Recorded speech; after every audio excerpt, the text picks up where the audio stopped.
आज की इस पवित्र दिवस पे इंदौर आईआईटी की उज्जैन स्थित engineering college, government engineering college campus में लैबोरेटरी कॉम्प्लेक्स की उद्घाटन और लोकार्पण उत्सव की मंच पे उपस्थित मध्य प्रदेश की लोकप्रिय मुख्यमंत्री परम आदरणीय डॉक्टर मोहन यादव जी, स्थानीय विधायक मेरे मित्र Shri Anil Jain ji, Shri Manu Shrivastava ji, additional chief secretary Madhya Pradesh शासन, आदरणीय सुहास जोशी, डायरेक्टर आईआईटी इंदौर, आदरणीय JK Shrivastava, principal government engineering college Ujjain, Rajiv Dixit ji, Manish Goyal ji और यहाँ उपस्थित सभी महानुभाव, मीडिया की साथीगण, आईआईटी तथा स्थानीय इंजीनियरिंग कॉलेज की सभी फैकल्टी और विद्यार्थी भाई और बहनों, उज्जैन की सम्मानीय नागरिकगण, आज महाशिवरात्रि के अवसर पे आदरणीय मोहन जी की उपस्थिति में IIT Indore national education policy का एक नया अध्याय उज्जैन तक पहुंचाया, मध्य प्रदेश तक पहुंचाया। और ये जो लैबोरेटरी कॉम्प्लेक्स बन रहा है, जैसे कहा गया कि 3 विषय में आज से उसकी कुछ ना कुछ शुरुआत हो रही है। एक बजट अनाउंसमेंट कुछ साल पहले हुई थी, Jayaprakash Narayan centre for humanities IIT Indore को मैंडेट दिया गया था करने के लिए।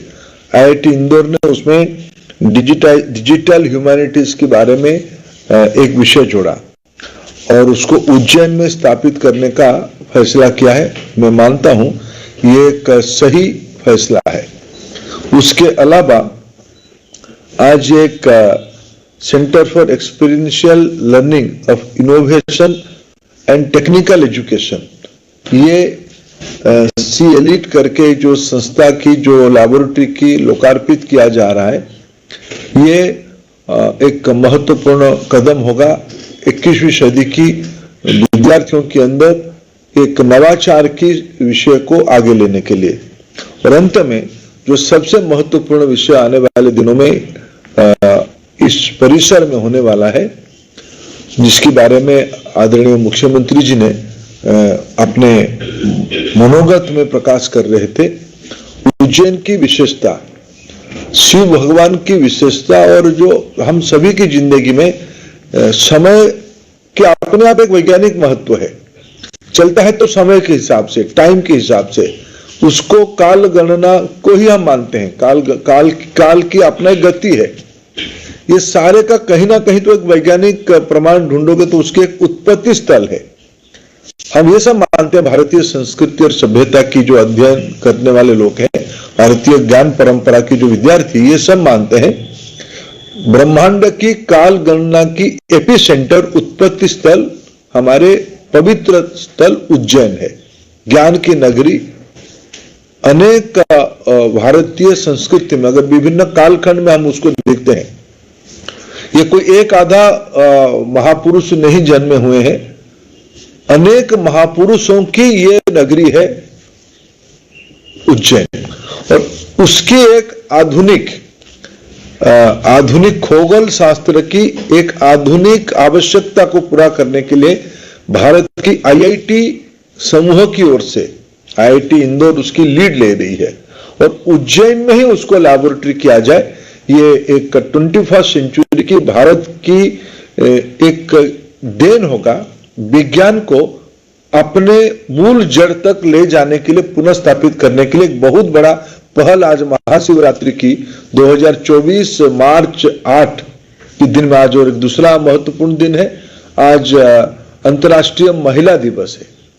जब हम प्रधानमंत्री जी के नेतृत्व में भारत में महिला नेतृत्व आधारित विकास की, वुमेन लेड डेवलपमेंट की कल्पना कर रहे हैं, ये दोहरी महोत्सव के अवसर पे, महाशिवरात्रि और महिला दिवस के अवसर पे शिव और शक्ति, इस बार चंद्रायन में जो साउथ पोल में जहां हमारी चंद्रायन की अवतरण हुआ, उसकी नाम ही प्रधानमंत्री जी ने स्वयं रखा है शिव शक्ति केंद्र। ऐसे ही शिव शक्ति की स्वाभाविक केंद्र में आज हम एकत्रित हुए हैं। मैं इस तीनों केंद्रों की विकास के लिए उसकी समय अवधि कुछ काम अभी शुरू हो जाएगा, कुछ काम मध्य प्रदेश शासन और भारत सरकार मिलके जल्द ही उसको, हमारी जो दायित्व हमारे हिस्से में है, हमारे आदरणीय संजय मूर्ति जी मेरे साथ हैं, वो मेरे को आश्वस्त किए हैं, उसकी जो प्रोसेस की जो आवश्यकता है उस सारे को शीघ्र करके हेफा की लोन के माध्यम से संसाधन की उपलब्धि करवा दिया जाएगा इंदौर आईआईटी को, और इंदौर आईआईटी उसको मध्य प्रदेश शासन के साथ मिलके इसको उज्जैन में, और आने वाले बहुत समय इन दिनों में तो सुहास जी और मैं आदरणीय मुख्यमंत्री को निवेदन करूंगा, ये काम अभी पहले भारत में कोई प्रकल्प करो तो उसकी आयु कम से कम 50-60 साल के बाद होने का था। जब देश आजाद हुआ अभी भी प्रधानमंत्री जी ने कुछ 50 दशक 60 दशक की प्रकल्प को समीक्षा करते हैं और उसको लोकार्पण करते हैं। लेकिन अभी हमारी नई संसद भवन और हमारे जिस महाकाल परिसर बना है, मैं उज्जैन कई युवा अवस्था से जाते रहा हूं, लेकिन जिस तेजी से महाकाल परिसर बना, हमारी संसद की नई भवन बनी, इससे भी सुपरसोनिक गति से, उससे ज्यादा गति से ये केंद्र वहां आप स्थापित करोगे, हम इंतजार नहीं कर सकते। ये हमारी सुझाव है, ये सारे संबंधित लोग उसको काम पे जुड़ जाएंगे। मैं आज के अवसर पे 2-3 विषय सुहास जी आपको विशेष करके अनुरोध करता हूं, जो हमारे शिक्षा विभाग के अधिकारी मध्य प्रदेश की है, और विशेष करके जेके श्रीवास्तव जी, डॉक्टर जेके श्रीवास्तव प्रिंसिपल। अभी आपने कहा कि आपने शिक्षकों के बारे में आईआईटी दायित्व लेकी, आदरणीय मुख्यमंत्री जी ने सारे इंजीनियरिंग कॉलेज में मध्य प्रदेश की आईआईटी पैटर्न लाने के लिए आपसे अपेक्षा रखा, यह बात सही है। एनईपी ने ही विषय कहा है कि मल्टी डिसिप्लिनरी बनाना, मल्टी इंस्टीट्यूशनल एंगेजमेंट बनाना। मैं बिल्कुल अच्छा रहेगा, मैं कभी अवसर मिलने से तुरंत आऊंगा भी। मध्य प्रदेश में स्थित भारत सरकार की उच्च शिक्षण संस्थान और मध्य प्रदेश की उच्च शिक्षण संस्थान, ये दोनों एक ही है। संयोग देखिए, माननीय मोहन जी पिछले कार्यकाल में शिक्षा मंत्री भी रहे, अभी भी शिक्षा विभाग की दायित्व में एक प्रकार से है ही। उनकी एक अपनी सोच दृष्टि मैं बचपन से जानता हूं है, स्टूडेंट्स मूवमेंट से आए हैं, शिक्षा परिवार से ऊपर सामाजिक जीवन शुरू किए हैं। हमें 21वीं सदी में मध्य प्रदेश को दुनिया के अंदर एक नॉलेज हब बनानी है। इंदौर उज्जैन कॉरिडोर ही उसकी, भोपाल उज्जैन इंदौर कॉरिडोर ही उसकी लीड लेगा। हमारे केंद्रीय विश्वविद्यालय सागर में है, हमारी मध्य प्रदेश शासन के अनेक इंस्टीट्यूशन मध्य प्रदेश की जबलपुर में कुछ है, कुछ ग्वालियर में है। यह होने के बावजूद मैं कहूंगा कि इंदौर उज्जैन सबसे इंपॉर्टेंट नॉलेज कॉरिडोर है। इसी की गुणवत्ता के आधार पर हुए हमारे देश की एक बहुत बड़े आध्यात्मिक केंद्र है और एक बहुत बड़ा व्यवसायिक केंद्र है इंदौर। इन दोनों की कॉरिडोर में मिला के एक नया इंडिया मॉडल, भारतीय ज्ञान परंपरा आधारित मॉडल बनानी है।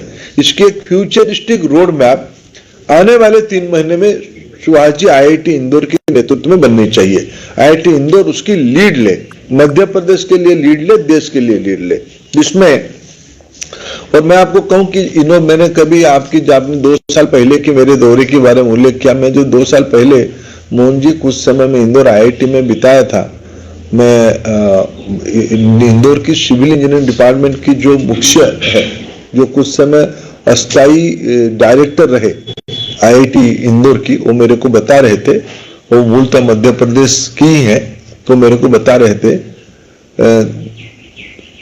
पिछले 2-3 सदियों के पहले आज की जो मध्य भारत इलाका है, मध्य भारत इलाका के जितने जलाशय बना है, बावड़ी बनी है, तालाब बने हैं, इसकी जो कैपेसिटी है, और पिछले 3-4 साल 100 सालों की यानी 3-4 दशकों की भारत की उस भौगोलिक इलाका में जितना रेनफॉल है, जितना नैसर्गिक प्राकृतिक रेनफॉल है, और वहां की इलाका की नदी के अलावा पानी को रखने के लिए जो व्यवस्था 300-400 साल पहले बनाई गई है। वो आज भी एग्जैक्टली जैसे डोंगला में एग्जैक्टली कोई भी जाके काल गणना की केंद्र स्तर तक पहुंचता है, ऐसे ही 300-400 साल पहले मध्य प्रदेश की मध्य भारत की इस इलाका ने यहां की एवरेज रेनफॉल को कैलकुलेट करते हुए साल भर की पानी रखने की व्यवस्था किया था। उतने साइज की तालाब बने। यह मैं सुहास इसीलिए उल्लेख कर रहा हूं, इट इंप्लाइज, ये प्रमाणित करता है कि मध्य भारत की इस इलाका में इनोवेशन समाज में बसा है, यहां की डीएनए में है, अंडरस्टैंडिंग डीएनए में है। इसलिए इसकी लिवरेज लेना, भारतीय ज्ञान परंपरा, इनोवेशन, नवाचार और इसको भविष्य के लिए कैसे यूज करना, ये एक महत्वपूर्ण काम आपको करना है। मैं आपको आदर के साथ एक अनुरोध करूंगा। देखिए, हम लोगों की एक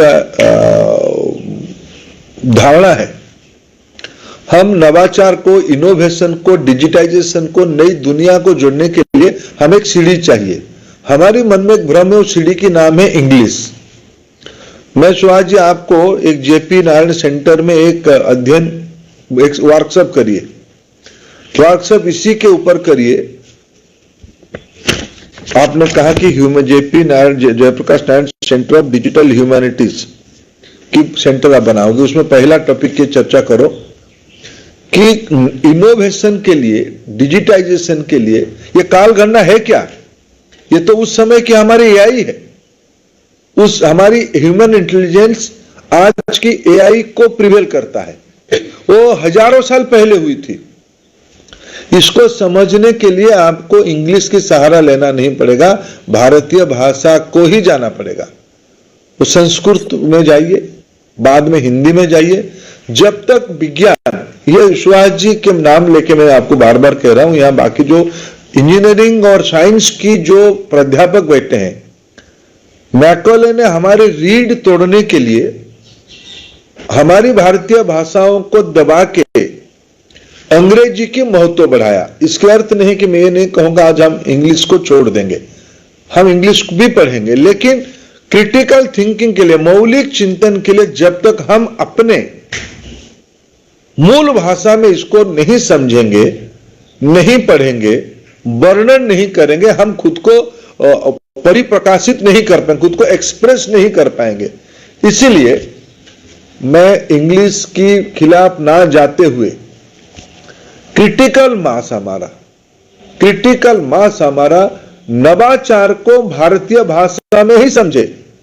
क्योंकि ये जो प्रमाणित हुई है, जो काल गणना जब हमने शुरू किया इस भूमि में, तब इंग्लिश थोड़ी ना हमारे पास था, तब तो हमारी भाषा था।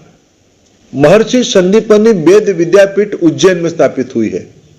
वेद तो कोई विदेशी भाषा में नहीं लिखी गई थी, वेद तो लिखी गई थी संस्कृत भाषा में।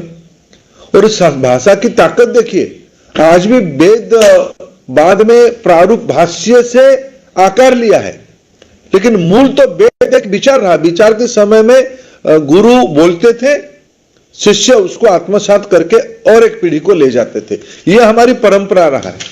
हमारे ज्ञान में कितना गहराई था, कितनी जड़ से जुड़ी हुई थी कि लोक परंपरा में भी वो सदियों से, हजारों साल से आगे बढ़ते गया। मैं अगर तिलक जी को कोट करूं, वेद की आयु 8000 साल पुरानी है। यह प्रमाणित करते, इसलिए कोई पुरानी बात नहीं, ये तो अभी भी वेद की प्रासंगिकता, उसकी तत्व की प्रासंगिकता आज हम समझते हैं। संस्कृत भाषा क्वांटम कंप्यूटिंग की एक इफेक्टिव कैटलिस्ट हो रहा है। उसकी अडेप्टेबिलिटी, उसकी एक्सेप्टेबिलिटी, उसकी कंपैटिबिलिटी अन्य भाषाओं से ज्यादा है। इसीलिए हमें जब तक हमारी, या ये कौन सी ज्ञान था कि 400 साल पहले यहां की रेनफॉल को कैलकुलेट किया था, उस हिसाब से यहां की व्यवस्थाओं में तालाब बनाने के लिए रिकमेंड किया था और उसको इंप्लीमेंट किया था। आइडिएट करना, उसको थियोराइज करना, फिर उसको इंप्लीमेंट करना, यह हमारी सभ्यता ने इस जहां बैठे वही करके दिखाया। काल गणना केंद्र उसकी सर्वश्रेष्ठ उदाहरण है।